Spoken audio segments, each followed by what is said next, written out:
Dan trading plan itulah yang membuat intuisi orang jadi bertumbuh. Oke. Nah, ketika intuisinya bertumbuh, masa progresnya nggak ada? Halo teman-teman, balik lagi di kontennya Dreva Journal dengan saya Salma Bianda dan ada Pak Reva tentunya. Halo Salma, halo teman-teman semuanya. Hari ini kita episode ke-57 nih Pak. Keren kan?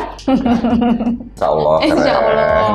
Ya kemarin kan sempat Bapak 2 kali podcast, lalu Bapak juga ada jelasin buku. Ya, Mark Douglas, Betul. Trading in the Zone. Betul, dan hari ini saya ingin bertanya-tanya ke Bapak. Mewakili Seperti biasa. netizen. Betul, tadi kan saya bangsa Bapak buat konten. Ini apa lagi nih kata netizen nih? Untuk tradingnya itu sebenarnya pakai intuisi atau feeling sih Pak?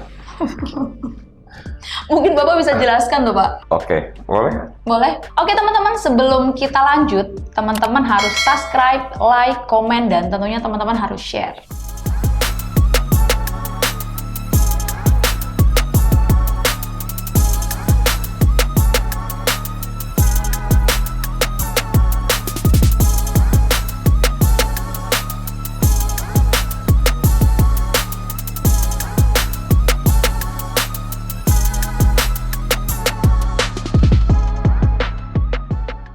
Ini gara-gara apa sih sebenarnya pertanyaannya? Ada netizen itu yang bilang mungkin trading itu bisa pakai intuisi. Terus ada yang juga yang bilang pakai feeling aja deh gitu. Makanya kan ini bingung juga kan. Oke, kalau misalnya trading pakai feeling, Ya, berarti pakai perasaan. betul. Terus di luar sana kan lagi heboh nih soal trading adalah gambling. Betul. Ya kalau misalnya pakai cerita saya rasa mungkin nggak pakai data, berarti ya lebih mirip kepada gambling. Gambling, betul. Itu tergantung kepada masing-masing orang. Oh, berarti internalnya ya tergantung. Tergantung kepada internalnya. Karena menurut saya, orang trading itu harus dengan belajar, termasuk mengerti tentang pola pada pasar. Karena kan pasar itu bergerak berdasarkan perilaku manusia sendiri. Oke. Kenapa seperti itu? Karena manusia-manusia itu mereka mempunyai data historikal. Itu kan yang digunakan orang untuk mengenal pola pada masa akan Yang datang. akan datang, betul. Ya, jadi kalau seperti itu, apa yang kita butuhkan berarti kalau saya rasa bukan feeling lebih tepat ya, tapi Apa, Pak? intuisi. Intuisi. Kalau pakai feeling itu ngaco menurut saya. Kenapa? Kalau udah pakai feeling itu kamu jatuhnya bukan seorang pembisnis dong. Kamu adalah seorang gambler, itu bukan trader, ya. Ya, betul. Ya karena kan kalau kita bilang kan intuisi itu adalah terbentuk dari pengalaman-pengalaman yang pernah dilalui seseorang sepanjang hidupnya. Oke. Termasuk juga ketika menjadi seorang trader. Intuisi seorang trader itu terbentuk setelah pengalaman-pengalaman yang sudah dilaluinya. betul. Nah, pengalaman ini kan ada baik, ada jelek Jeleknya, juga. betul. Ada salah, ada benar juga. Itulah kenapa seorang trader bukan cuma lagi benar aja dia hore gitu loh. Tapi waktu salah pun dia harus Evaluasi. mengevaluasi. Oke. Yes. Evaluasi itu penting sih ya. Jadi gimana nih Pak tipsnya? Tipsnya untuk tidak menggunakan feeling. Feeling, betul. Oh, feeling udah kayak deketin cewek aja. Sebenarnya kita udah buat sih, udah banyak banget kita buat di episode-episode kita yang lalu. Kita udah Oke. pernah bahas, jangan lakukan ini kalau tidak mau MC. Betul. Bener nggak? Kita udah bahas itu. Ya, kita udah pernah bahas, terus fase-fase trader, bagaimana cara seorang melatih psikologi. Untuk trading, ya kan? Bahkan di terakhir aja kan kita bahas tentang winning mindset kan. Betul, betul. Oke, tapi kita coba lebih spesifik lagi. Sebetulnya ini udah pernah kita bahas di awal-awal dulu kita buat konten, Iya. yaitu tentang yang namanya bagaimana cara seseorang agar tidak terpancing kepada keputusan yang impulsif ketika menyikapi pasar. Yaitu jawabannya nggak lain nggak bukan, kuncinya cuma satu, yaitu setup, atau bisa disebut dengan rencana transaksi atau rencana trading, atau lebih dikenal dengan trading plan. Oke, itu yang kita gunakan kan trading plan itu? Iya, trading plan ini memang kita gunain, dan saya rasa teman-teman yang ngikutin trading plan ya silakan aja lihat, ada beberapa testimoni Betul. dari teman-teman yang sudah menggunakan trading plan kita. Ya mungkin awalnya sedikit belum terbiasa. belum mungkin. terbiasa. Justru malah mereka itu lebih suka ke trading plan daripada signal. Ya karena signal itu tidak membuat orang jadi belajar. Contoh, kenapa gue mesti nge-buy XAUUSD XAUSD? Kenapa gue mesti nge-sell XAUSD? Betul. Kapan gue harus keluar dari pasar? Kapan gue harus hanya melihat aja tanpa melakukan transaksi? Iya. Kalau ada misalnya semacam signal, berarti kalau secara logika itu kan ada intervensi orang untuk ke-trigger untuk masuk ke dalam pasar. Betul. Itulah gunanya kenapa orang butuh yang namanya rencana Trading ya. Iya, sama kita juga bilang selalu gunakan pending order. Oke, iya.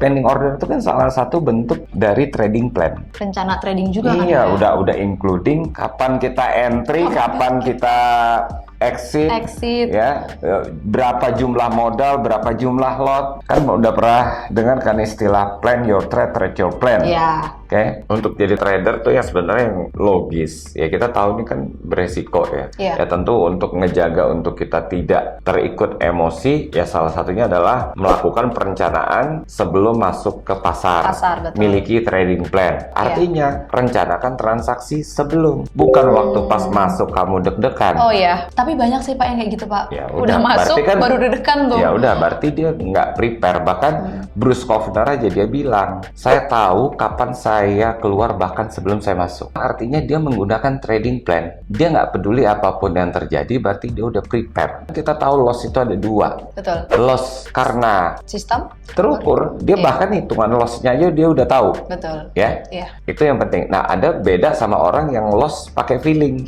Nah, ini yang bisa orang ujung-ujungnya mengalami drawdown gede atau malah dia mengalami MC ya. Iya, sering banget bilang ya di dalam video-video kita sebelumnya. Ini kayak ibarat orang pergi ke medan perang. Perang serem dong. Serem. Soalnya itu menyangkut nyawa ya kan? Di trading ini nyawa seorang trader apa sih? Equity. Modal. Darahnya trader itu modal. Betul. Kamu kebayang nggak kalau kamu masuk ke medan perang, tetapi kamu nggak punya persiapan? Wah, kacau sih Pak. Kacau. Kacau sih itu. Kalau kayak gitu berarti kan ya udah dia cuman trading by feeling. Betul. Bukan secara data gitu ya. Iya, karena kan yang kita butuh adalah fakta, data, perhitungan resiko, tata cara kelola modal yang baik, dan pemikiran yang rasional. Betul. Agar trader itu jangan sampai terjebak kepada yang namanya perangkap FOMO. Oh, perangkat FOMO. Iya, penting banget seorang trader itu ketika berhadapan dengan situasi harga yang volatile atau harga yang lagi sideways atau uptrend, downtrend ya. Tentu kan kita harus paham bahwa kita harus punya persiapan. Betul. Ibaratnya rencanakan transaksimu dan lakukan apa yang sudah teman-teman rencanakan. Betul. Jadi kalau rencanakan tanpa aksi juga percuma juga, ya kan? Iya, betul. Bener, itu mah sama aja kayak ngomong, Pak sudah trading demo berapa lama? 5 tahun, ya nggak ada guna. Betul. Karena pada dasarnya itu bukan perang beneran. Demo trading buat latihan oke, tapi itu bukan sesuatu yang real. Betul. Yang kita butuhkan adalah sesuatu yang real. Betul. Dan itu untuk dia. psikologinya juga beda kan Pak? Iya, betul. Jadi gini Salma, kita pakai logika ya. Orang untuk berhasil di bisnis, ya mau sebut aja lah pembisnis hebat yang sebelum memulai bisnisnya apapun itu, entah itu bisnis fashion, mereka pasti punya yang namanya bisnis plan. Bisnis plan ini udah merupakan sebuah rencana dia, dan ketika rencananya dijalankan, tentu dia akan ketemu yang namanya fase-fase adaptasi. Nah, fase-fase adaptasi itu kita udah sebut juga sebetulnya mirip kayak fase-fasenya seorang trader, up and down, dan disitulah seorang trader diuji di masa-masa sulit. Seorang pengusaha itu atau seorang bisnismen itu diuji bukan waktu enaknya aja. Oh, oke. Waktu pas Iya, jatuh bangun itu kan. Iya. Nah, di situ ada dua hal, antara dia evaluasi atau dia berhenti. Makanya kita udah sering dengar ada orang yang trading ya paling 6 bulan selesai. Iya. Dia gone. Saya pastikan dia nggak punya yang namanya trading plan. Kita harus tahu bahwa di dalam trading itu ada hal-hal yang tidak terduga. Itulah gunanya trading plan. Trading itu adalah sebuah bisnis. Suka nggak suka, untuk berhasil ya mulai biasakan untuk punya rencana dan persiapan yang baik. Saya bilang trading not for everyone ya. Betul. Ya, itu fakta. Trading bukan untuk semua orang. Iya. Trading hanya cocok untuk orang yang punya kemauan belajar, evaluasi diri, dan mau punya sikap attitude yang baik. Kenapa ada orang tuh kayak coaching? Gini lah, kalau trader nggak mau ikut coaching ya bisa lihat dari konten-konten, tapi harus pinter-pinter pilih-pilih Pilih, konten. betul, Pak. Tapi kalau saya jujur aja, kalau saya daripada saya melakukan sesuatu yang konyol, ya saya lebih bagus saya keluarin cost untuk saya belajar. Berarti nggak apa-apa dong kalau ikut seminar, terus kelas gitu nggak apa-apa ya? Itu bagus dong. Sekarang saya mau tanya, emang mau jadi dokter atau mau jadi profesional apapun, emang orang nggak keluarin cost untuk belajar? Pastinya keluar. Hah? Mau jadi lawyer, emang tiba-tiba jadi lawyer? Emang jadi trader, tiba-tiba jadi trader? Enggak ya. Jadi trader mah bisa aja, tinggal buka akun selesai. Iya. Jadi trader, cuman pertanyaannya jadi pro trader apa jadi trader-traderan atau bukan trader, gambler kali.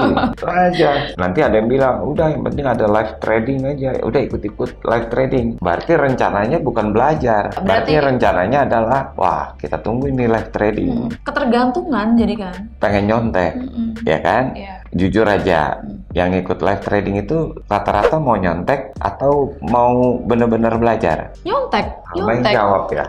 Nyontek dong. Contoh ngasih signal sell, ya udah kita sell ngikutin aja kan. Berarti kan kita nggak tahu. Kayak kemarin tuh ada teman kita yang belajar, Pak. Jadi dia bilang, lebih baik saya ngikutin trading plan. Kenapa? Karena saya tahu. Kenapa saya bisa profit itu apa alasannya? Dia bisa tahu, Pak. Gitu. Jadi itu alasannya. Dan trading plan itulah yang membuat intuisi orang jadi bertumbuh. Oke. Nah ketika intuisinya bertumbuh, masa progresnya nggak ada? Betul sih. Logik dong. Logik. Bahkan tanpa kita bicarakan, tanpa kita reminder, dia udah tahu harus lakukan apa. Benar nggak? Betul. Kenapa? Karena logiknya bertumbuh terus. Iya, Nah, iya. itulah ketika di-combine dengan winning mindset, disitulah dia grow. Bukan tiba-tiba, wah pro trader pasti kasih live trade. Nggak kayak gitu sih konsepnya. Ada yang bilang live trade dong. Saya bingung juga ya. Sebut aja trader-trader profesional yang di luar sana, emang mereka melakukan live trade Enggak. setiap hari pula. Saya nggak salahkan orang yang melakukan live trade ya. Iya. Dan yang nonton juga nggak salah. Orang semua masing-masing punya pilihan, Salma. Betul. Ya. Saya lebih cenderung kepada, ayo dong teman-teman. Anda katanya dari awal memilih untuk jadi trader. Betul. Berarti ada konsekuensi Anda harus mau belajar. Betul. Gitu.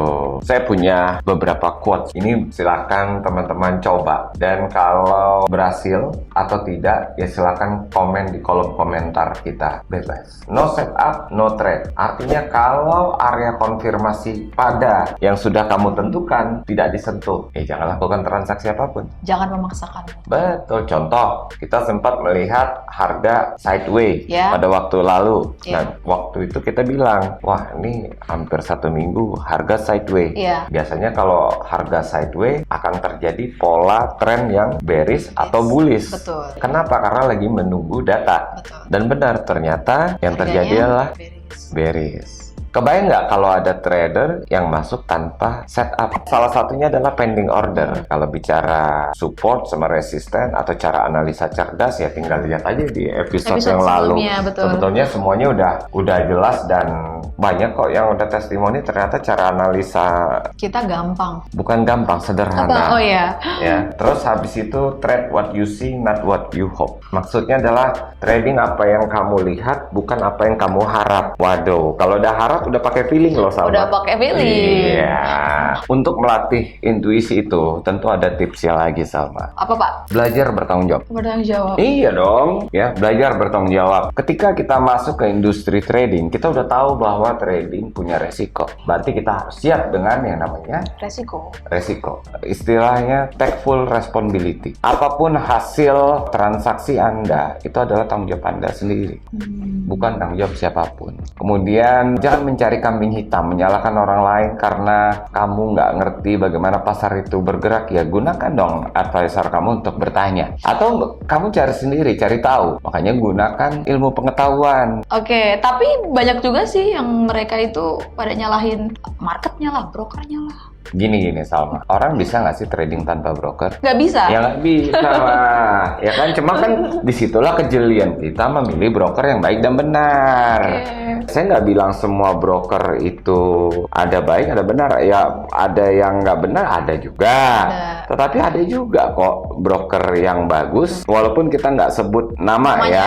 Karena ya kita nggak disponsorin juga gitu loh. Ya kita nggak di-endorse ya. Nggak ada di-endorse juga gitu loh. Jadi semua keputusan, apakah kamu nge-buy, itu nge-sell, itu semua adalah keputusanmu sendiri. Oke, internal. Ya dong. Iya. Anggaplah kamu ikut grup Signal, bayar nih kamu, grup Signal premium lah sebut ya. VVIP.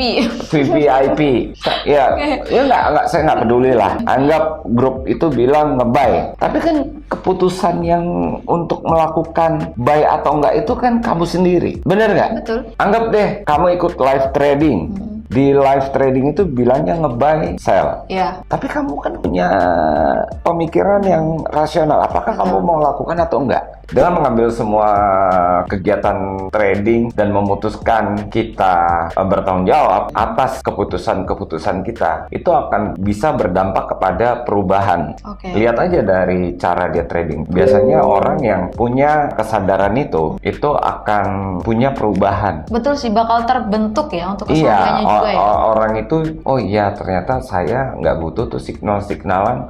Oh saya nggak butuh tuh yang namanya live trade. Betul. Ya saya nggak butuh tuh. Apa kata orang? Yang saya butuhkan adalah rencana trading, plan your trade, trade your plan. Saya cuma butuh setup. Saya cuma butuh pengaturan resiko yang baik.